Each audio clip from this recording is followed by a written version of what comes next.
விதியோ இல்லை சரியோ என் நெஞ்சம் தாங்காம தவிக்கின்றதே, என் நெஞ்சம் தாங்காம தவிக்கின்றதே. இந்த வார்த்தைகளை பார்க்கும்போது தந்தையே என்று அவர் முதல்ல அழைக்கிறார். தந்தையே இவர்களை, தந்தையே என்ற அழைப்பு பிரேயர், ஆண்டவரை நோக்கி தந்தையை நோக்கி பிரேயர் பண்ணும். பல நேரங்கள்ல பல முறைகள்ல ஆண்டவர் இறைவன்கள் செய்துதான் அவருடைய ஒவ்வொரு பணிகளையும் தொடங்கியதாக நம்ம பார்க்கணும். தன்னுடைய திருப்பணிக்கு முன்பதாக 40 தினங்கள் உபவாசித்து இருக்கும் போதும் அவர் ஆண்டவரை நோக்கி தன்னுடைய பிதாவிடத்துல இறைவன்கள் செய்ததாக நம்ம பார்க்கின்றோம். லூக்கா 6:12 பார்க்கும்போது திருப்பணிக்கு சீடர்களை நியமிக்கும் பொழுதும் தெரிவு செய்யும் முன்னால இறைவன்கள் செய்தார் என்று பார்க்கின்றோம். மத்தேயு 11:25-26 அந்த பகுதியிலும் திருப்பணிக்காக அவர் இறைவன்கள் செய்தார் என்று பார்க்கின்றோம். பசித்த மக்களுக்கு உணவளித்த போது 4000 பேருக்கும் 5000 பேருக்கும் உணவளிக்கின்ற போது அந்த உணவை அவர் இறைவேண்டலோடு கொடுத்தார் என்று பார்க்கின்றோம். லாசருவை உயிரோடு எழுப்பும் போதும் அவர் இறைவேண்டல் செய்ததாக பார்க்கின்றோம். யோவான் 11:11 பார்க்க முடியும். இப்ப இயேசுவை பார்க்க கிரேக்கர்கள் வந்த போது ஆண்டவருக்கு நன்றி சொல்கின்றார். கிரேக்கர்கள் அவர்களை தேடுகிறார்கள் என்னும் போது, அவர் காண்பதற்காக வந்திருக்கிறாங்க என்பது அந்த சூழ்நிலை என்னன்னா, மாற்றி பெறுகின்ற வேலை வந்துவிட்டது. மாற்றி பெறுகின்ற வேலை வந்துவிட்டதுன்னா, இதுக்கு இடையில நடக்க போற இந்த சிலுவை பாடுகள் எல்லாமே அவருக்கு தெரிந்து, இந்த பாடுகளுக்குள்ள போக போகுது நம்மளுடைய உடம்பு என்பது அவர் அறிந்திருந்தார்.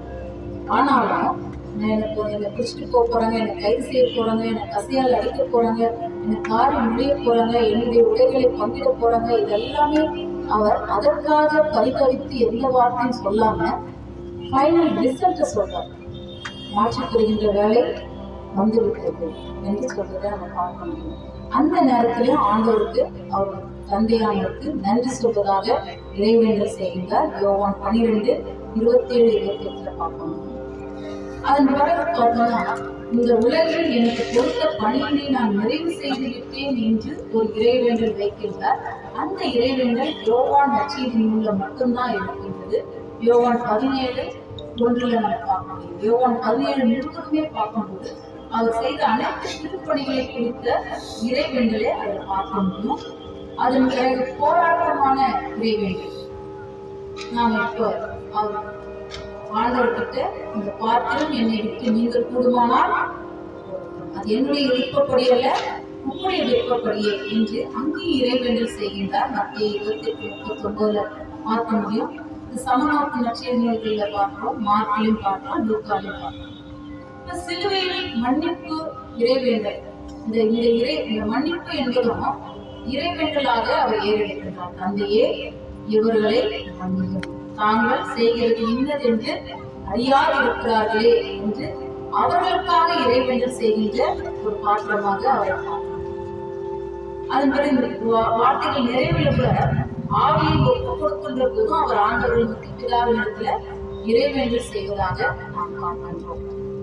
இங்கு இவர்கள் யார், இவர்கள் என்று சொல்லப்படுகின்றாங்க. இவங்க யார், யாரை குறித்து அவர் இவர்கள் என்று சொல்லுகின்றார். இவர்களை மன்னியும் அப்படின்னு யாரை குறித்து சொல்றார்? மக்கள் நிற்கிறாங்க, போர் சேவர்கள் நிற்கிறாங்க, அதிகாரத்துக்கு உட்பட்டவங்க நிற்கிறாங்க, வேடிக்கை பார்க்க வந்த மக்கள் நிற்கிறாங்க.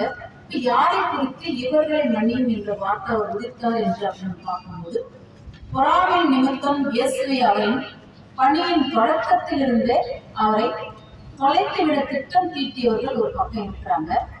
அவங்களுக்காக அவங்க திட்டம் தீட்டிதான் இந்த பணியை செய்திருக்கிறார்கள். அப்ப அவங்களுக்காக அவர் இவர்கள் என்று சொன்னாரா? இப்ப பரிசேயர்களும் ஏரோதியர்களும், பரிசேயர் என்பது சமய தலைவர்கள், ஏரோதியர்கள் என்பது அரச கூட்டத்தினராக பார்க்கின்றோம். இவர்களை தான் இவர்கள் என்று சொன்னார்களா? இவர்களை தான் பரிசேயர்களையும் அரச ஏரோதியரையும் இந்த மக்களை தான் அவர் இவர்கள் என்று சுட்டி காட்டியிருக்கிறார் என்று நாம் பார்க்க முடியுது. மார்க் 3:6 பார்க்க முடியும். அதன் பிறகு இயேசு வளர்ந்து தங்கி பணி செய்த பகுதி மக்கள் அவரின் மேலான பணியை கண்டு அவர் பின்னால அங்க இருக்கின்ற மக்களும் அவரை கவனித்து இருக்கிறாங்க. அவர் பணி செய்த இடத்தை தெரியும். லூக்கா 4:29 பார்க்க முடியும். அந்த இடத்துல இருந்தவங்க கூட அவரை எதிர்த்ததாக நாம் பார்க்கின்றோம். அவர் எதிரிலேயே அவங்களுக்காக பணி செய்திருக்கிறாரு. ஆனாலும் அந்த மக்கள் அவங்க எதிர்த்ததாக பார்க்கின்றோம்.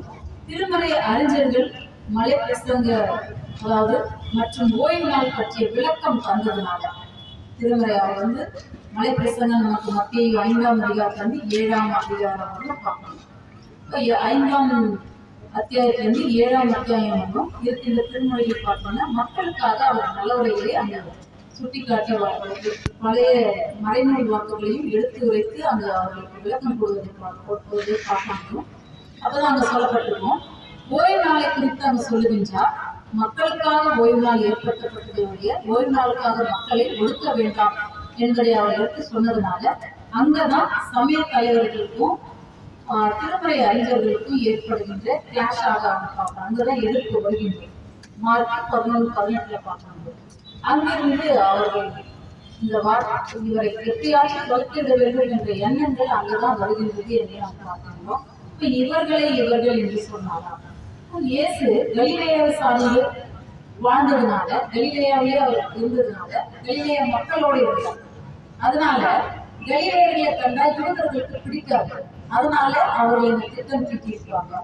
அப்ப அவர்களை அந்த திட்டம் தீட்டிய அவர்களை இவர்கள் என்று அவர் சொல்லி காட்டியிருக்க முடியும்.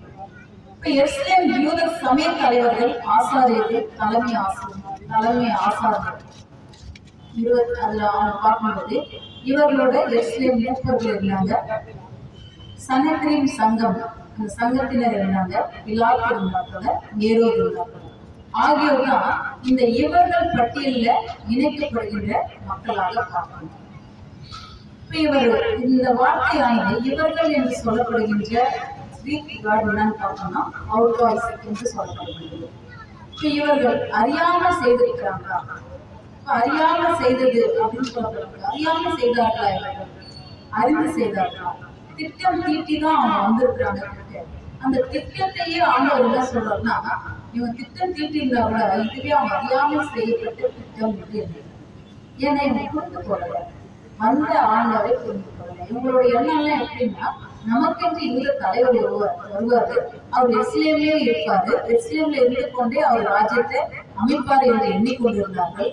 ஆனா அவர் வந்த பாதை, அவர் செய்த திருப்பணிகள் எல்லாமே ஒடுக்கப்பட்ட மக்கள், ஓரப்பட்ட மக்கள், யாரெல்லாம் தள்ளி வைக்கப்பட்டிருந்தார்களோ அவர்களை தேடி தேடி சென்று அவருடைய திருப்பணிகள் அமைந்ததுனால இந்த யூதர்களுக்கு அவரை பார்க்கும்போது எரிச்சல் உண்டாயிற்று என்று நாம் பார்க்க முடியும். இப்ப கிறிஸ்துவை மெஸ்ஸியா ஒருவர் வருவார் என்று மட்டும் அவங்க அறிந்திருந்தார்களே தவிர இவர்தான் மெஸ்ஸியா என்பதை அவர் உணரவில்லை என்று நாம் பார்க்கணும். வருகின்றவர் பொற்கிடம் வைத்துக் கொண்டு பெரிய அரியணையில் அமர்ந்து கொண்டு நமக்காக அவர் எல்லாவற்றையும் செய்வார் என்று இந்த யூத மக்கள் காத்துக் கொண்டிருந்தார்கள். ஆனா ஆண்டவர் எளிய மக்கள், யாரெல்லாம் புறந்தள்ளப்பட்ட மக்களாக இருக்கிறார்களோ அவர்கள் மத்தியிலே அவருடைய திருப்பணி நிறைவேறியதை நாம் பார்க்கிறோம். அவர்கள்லாம் அறியாமல் இருந்தார்கள் என்று பார்க்கலாம்.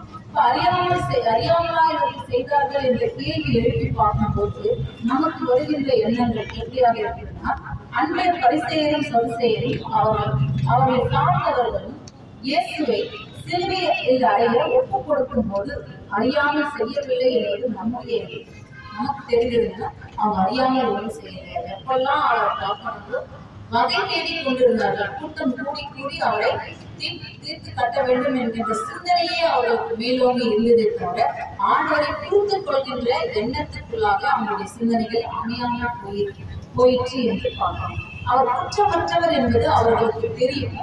ஆனாலும் அவருடைய வெறித்தனம், இயேசுவில் இருந்த கருத்து, அந்த கருத்தியல் தான் ஆல்ரெடி சொல்லியிருக்காங்க. இவர் செய்த புரட்சி முழுவதுமே மக்களுடைய உள்ளத்தை புரட்டி போட்டதே தவிர அவர்களுடைய வாழ்வின் முறை அதன் பிறகுதான் அவருடைய புரட்சிக்குள்ள வந்தாங்க. உள்ளத்தை முதல்ல புரட்டணும். உள்ளத்தில் இருக்கின்ற சிந்தனைகள் ஆண்டவருக்கு நேராக அவர்களுக்குரிய எல்லா சிந்தனைகளும் கடவுளுடைய சிந்தனைகள் அவர்கள் பெற்றுக்கொள்ளும்படியாக அது இருந்தமையினால இவர்கள் கண்கள் திறக்கப்பட்டன. பார்வையற்றவர்கள் பார்வை பெற்றார்கள் எனும்போது உலகத்தை எப்படி பார்க்க வேண்டும், நாங்கள் எந்த நிலையில் இருக்கின்றோம் என்கின்ற பார்வையற்றவர்களாக இருந்தவர்களை பார்வை அடைவதை செய்தார். காது கொடுத்து கேட்காம இருக்கிறாங்க. தம் அருகில் நடக்கின்ற அட்டுழியங்களை கண்டும் காணாமல் கேட்டும் கேளாமல் இருக்கின்ற அந்த செவிகள் திறக்கப்பட்டன. இதெல்லாம் இவருடைய திருப்பணியின் அடிப்படையாக இருந்ததை நம்ம பார்க்கின்றோம். இந்த திருப்பணியில் யாரெல்லாம் இணைந்தார்களோ இந்த கருத்தில் அவர்கள் மாற்றம் ஏற்பட்டு விட்டதே என்பதற்காக இவரை குறைத்து விட வேண்டும் என்கின்ற எண்ணத்துக்குள்ள அவர்கள் போனார்கள் என்று இந்த கருத்தியல் மீது இருந்த வன்மம் அவர்களின் அறிவு கண்களை மறைத்தது. அறிவு பெற்றிருந்த சமய தலைவர்களும் திருமறை அறிஞர்களுக்கும் அவர்கள் அறிவு பெற்றிருந்தாலும் அவர்கள் அறிவு கண்கள் மூடப்பட்டன என்று நாம் பார்க்கிறோம். அதே போன்று இயேசுவை சிலுவையில் அடைய ஒப்பு கொடுத்த பிலாத்தும் அவனோடு சேர்ந்த அரசியல் தலைவர்கள் ஏரோது அந்தியோப்பா என்றவரும் அறியாமலா செய்தார்கள் என்று கேள்வி கேட்டு பார்க்கும்போது இல்லை. பிலாத்து எத்தனை முறை விசாரித்தான்? 3 முறை விசாரித்தான் என்று பார்க்கிறோம். இப்போ இயேசு குற்றமற்றவர் என்று 3 முறை அறிக்கை செய்தார். அறிக்கை செய்தவரே அவர் அதுக்குள்ளே எப்படி அந்த அநியாயத்தை துணை போனார் என்று கூறியவர். கை கழுவுறது நீதியா? அவர் கை கழுவிட்டாரு. பிலாத்து நல்ல ஒரு எனக்குலாம் நம்ம வந்து என் பாவம்னா உங்களுக்கும் பிள்ளைங்க நடிப்போம் கை கழுவிட்டாரு.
ஆனா இந்த கோயில் தூய்மை என்று பெயரிடப்பட்டிருக்கு. ஆனால் இயேசுவோ கோயிலை அனைத்து மக்களுக்குமான வழிபடும் தலமாக மாற்றினார் என்று பார்க்கிறோம். நம்ம விடுதலை பயணத்தை படிக்க கேட்கிறோம். மகா பசுத்த தலம் இது எல்லாத்தையும் மூடுவதற்காக என்ன போடப்படுது? திருச்சீலைகள் போடப்படுது. திருச்சீலைகள் எவ்வளவு உயரம் தெரியுங்களா? 28 முழம் திரைச்சீலை.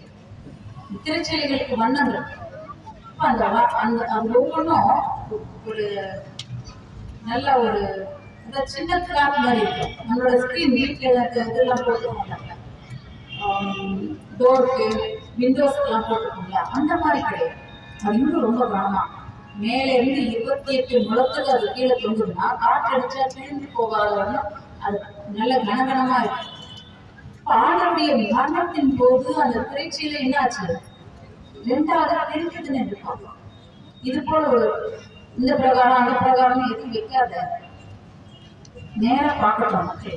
மறைத்து வைத்திருந்தார்கள். உள்ள இருக்கிற இடத்த பார்க்க முடியாதபடி மறைத்து வைத்திருந்தார்கள். அந்த மறைத்து வைத்திருந்ததுக்குள்ளதான் என்ன இருக்கும்? பேழை. அந்த பேழைக்குள்ளதான் என்ன இருந்தது? கட்டளைகள் இருந்தது. அப்ப மேசை அடுத்த ஒவ்வொரு தலங்களாக அங்கு மூடப்பட்டதை நம்ம பார்க்கணும். இந்த திரைச்சீலைகள் எல்லாவற்றையும் அவர் பிரித்தெறியும்படியாக அவருடைய மரணம் இருந்தது என்றார். இப்ப ஏன் இயேசு தந்தையிடம் வேண்டுதல் செய்தார் அப்படின்னு சொல்லி பார்க்கும்போது, ஏன் தந்தையே கேட்டாரு? ஏன் தந்தையிடம் மரியாதை போன்று கடவுளின் பணி செய்ய ஒப்புக்கொடுத்த ஒரு கருவியாகவே இருக்கின்றார். மரியாதையை ஒரு ஆயுசை பணிவை செய்து கொண்டிருந்த ஒரு கருவியாக அதுபோல ஆண்டவர் தன்னை அர்ப்பணித்தார். தன்னை கருவியாக அவர் அர்ப்பணித்தார் என்று பார்க்கிறோம். இயேசுவின் பணி தந்தை அனுமதித்த பணி. கூடிய சித்தத்தின் பணி எல்லாமே என்ன சொல்றோம்னா, என் தந்தையின் தந்தையை இயேசுவின் பணிக்கு அனுப்பினார். இயேசுவின் போதனை கடவுளுடைய போதனை என்றே சொல்லுகிறார். ஆனா சொல்லல, இது எல்லாவற்றையும் யார் சொல்லி சொல்றாங்க? இதான் சொன்னதுதான் நான் சொல்றேன். நீங்க தான் பையருங்களா? இப்ப இந்த மன்னிப்பு நாம கூட நிறைய நேரங்கள்ல மனுஷன் போவாங்க. சரி சரி சரி, நான் மீண்டும் அப்படிப்பட்ட மன்னிப்பு கடவுளுடைய மன்னிப்பு அப்படிப்பட்ட மன்னிப்பு சரி தாராளமாக மன்னிக்கின்ற மோசே மலை மேலே ஏறி அங்கு கற்பலைகள் வாங்குவதற்காக போறாரு. கீழே இந்த